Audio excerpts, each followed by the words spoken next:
Hello，大家好，我叫 Sidhu Alexander Indra。咁我而家呢條片咧就想同大家分享下，就係我由細個儲落嚟嗰啲 Q 版巴士、香港巴士咁樣，咁呢度有13部嘅 Q 版巴士啦，咁有7架係城巴，有2架係中巴，有4架係新巴嘅。咁事不宜遲，我哋開始第一架巴士先。咁呢一架咧就係 Duplo Maxette 嚟嘅 Dennis Trident 嚟嘅，呢架係。咁呢架巴士咧就喺呢個新沙田火車站啦。咁寫住就咁，大家望一望，可以望一望下嘅。我校翻好嗰個光線先。咁寫住沙田火車站，咁係170嚟嘅。咁呢一個就係個車身，呢一個就係個車尾啦。呢一個就係咁，呢一個就係個車身嚟嘅。咁呢架有捷達嘅設計嘅車身咁樣啦。咁其實都當時城巴嚟嘅，都嚟講都係一架好熱門嘅巴士咁樣。咁呢一架就係 B3 號嘅城巴嚟嘅，B3 號嚟嘅呢架 B3 號嘅城巴，B3 號城巴。咁呢架巴士係由屯門碼頭去深圳灣口岸嘅。咁呢架係 Enviro 500嚟嘅。咁就呢架車仔就已經係都10幾年前買咗㗎啦，已經係咁就大概係50蚊左右咁樣啦。咁呢一架就係望一望到個車牌就係 ND6885。咁呢一度就係佢個車身啦。佢城巴有個 logo 就係下低有個叫做周大福企業及新創建集團成員嘅。咁車裏編號係8106。咁呢一個就係嗰個巴士嘅，即係車尾咁樣寫住 Enviro 500 Dennis Alexander 嘅。咁呢架第3架就係呢一個鴻興玩具推出嘅，即係都係富豪奧林比安嘅930號巴士啦。咁呢架巴士係去荃灣嘅，由呢個金鐘去荃灣嘅。咁就好多年前就鴻興玩具推出嘅。咁呢一個就係個車頭啦，呢一個就係個車身，呢一個就係個車尾。咁呢一個就係個車身啦。咁好啦，第4架啦。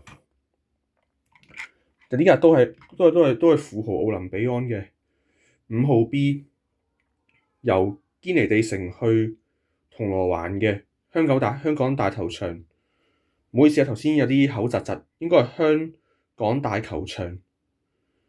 咁個車牌號碼就寫住 Q， 就寫住 GW3206。咁嗰個車隊編號係496號嘅。咁其實正確嚟講應該係498咯，應該係。咁呢一架巴士就係呢一個車身啊，車身、車尾。咁呢個就係個車身啦。咁好啦，而家嚟到第5架。咁呢一架就係銅鑼灣去石排灣嘅76號城巴。咁呢一度咧，呢一架巴士就係富豪 B5LE 嘅。咁其實都係城巴主要係行走12號 A、12號 M、41號 A 嗰啲巴士路線，全部都要行斜路嘅。咁呢一個就係嗰個車頭啦，寫石排灣76號嘅。咁大家留唔留意到呢度，即係呢度有個寫住低地台巴士咁樣，可以方便啲輪椅人士可以上車咁樣啦。咁呢個就係個車身，呢個車尾。我再 show 多次個車身先，車身呢度。咁都真係相當整得好精緻嘅。咁呢架巴士係2024年嘅11月嗰陣時先買嘅咁樣啦。咁好啦，而家呢一架第6架嘅城巴，寫住赤鱲角碼頭 E22A。咁呢架係 Dennis Trident 嚟嘅。咁呢一度咧就有個飛行棋嘅設計，車身設計咁樣嘅。咁就由呢一個，佢就雖然顯示由機場去將軍澳，咁大家都要望到啦。咁佢會寫途經東涌、黃大仙、觀塘、尚德、坑口寶林嘅。咁大家都可以望到啦，咁呢個係飛行棋嘅設計嚟嘅。咁呢度就係另外一邊嘅車身啦，咁都係有飛行棋嘅設計咁樣嘅。咁我去到第7架城巴啦。咁呢架就係 A22號嘅城巴機場快線，由機場去藍田嘅。咁呢一個咧就頭先啦，咁呢個就係個車身啦 A222101嗰個車隊編號嘅。咁呢一個就係嗰個車尾啦，咁都整得相當之精緻嘅咁樣嘅。咁好啦，而家到我輪到介紹中巴啦喎。咁我而家呢一架中巴巴士咧，大家望到係寫住金鐘，寫住537號嘅巴士嚟嘅。咁呢一度咧就寫住金鐘537號啦。咁都空調巴士嚟嘅，咁車牌係 EM8539嘅，咁寫住 DA1嘅嗰個車隊編號係。咁呢架巴士就1990年中巴購入嘅第一架嘅空調巴士咁樣嘅，就即係丹尼士巨龍嚟計。咁呢度咧就係嗰個車身啦，咁寫住 DA1嘅空調巴士，雖然有少少甩色咁樣。咁呢度大家望到537號路線嚟嘅，咁就由置富花園去金鐘嘅。咁呢一度就係空調巴士嗰個車身咁樣啦，大家望到係都好清楚啦，應該 DA1嘅寫住。好，我哋去第2架中巴。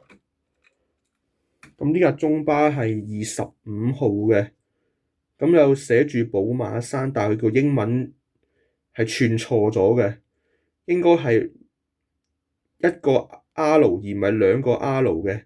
咁佢 Hall 嗰個英文都係錯嘅，應該係 Hill 先啱嘅。咁大家望到呢一個係車隊編號係 CX1，咁車隊嗰個車牌係，咁成架丹尼士飛鏢嘅車牌係 GD4678嘅，見到大家係。咁車隊編號係 CX1啦，咁呢架巴士都係空調嘅，咁都係中巴末期嘅巴士嚟嘅。咁主要都係行啲港島區嘅比較斜嘅路段咁樣啦。咁大家望一望到就係佢嗰個中巴嗰個 logo。咁呢個就係佢嗰個中巴嗰個車尾咁樣啦，都係寫住25號咁樣嘅。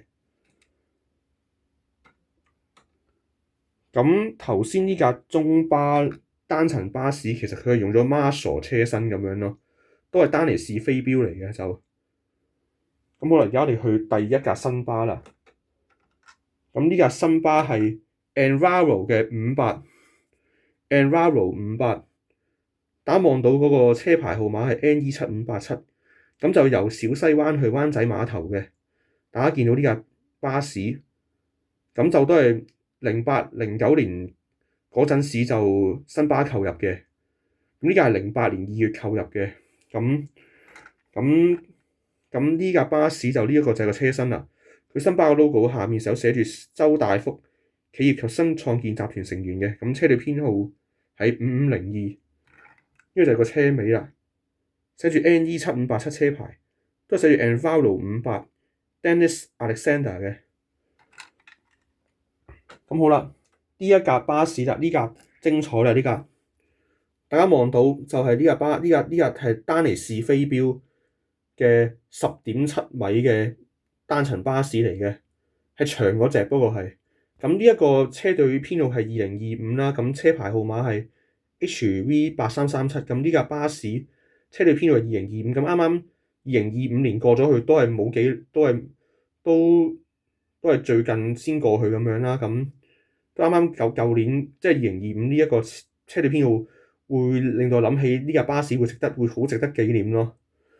咁呢呢架巴士咧就係寫住去，大家見到寫住寶馬山呢架27號嘅新巴嚟嘅。咁呢啲類型嘅新巴咧，丹尼士飛鏢嘅10.7米咧，主要都係行啲，都係同之前嗰架76號城巴一樣嘅，都係行一啲比較都係比較行一啲比較多斜路嘅，都係行斜路嘅巴士路線，新巴會用丹尼士飛鏢嘅。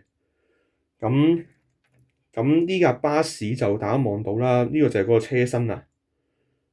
咁佢都整得幾精緻嘅，就呢個下面有寫住新世界第一巴士服務有限公司嘅，嗰度就啲字雖然比較淺啲 New World First Bus Services Limited 嘅。咁呢個就係嗰個車尾啦，呢個就係嗰個車尾。咁就2025嗰個車隊編號，車牌號碼 HV8337嘅。咁頭先呢一架嘅 Dennis Starks 嘅呢架丹尼士飛鏢，都係行一啲斜路多嘅地方咁樣啦，即係好似13號啊、27號啊、81號啊，跟住就都係例子，即係都係純粹係即係都係行一啲13號啊、27號啊、81號啊、M49嗰啲咯。咁好啦，而家我哋去第3架新巴，大家望到呢架新巴，呢架巴士係新里程新巴嚟嘅。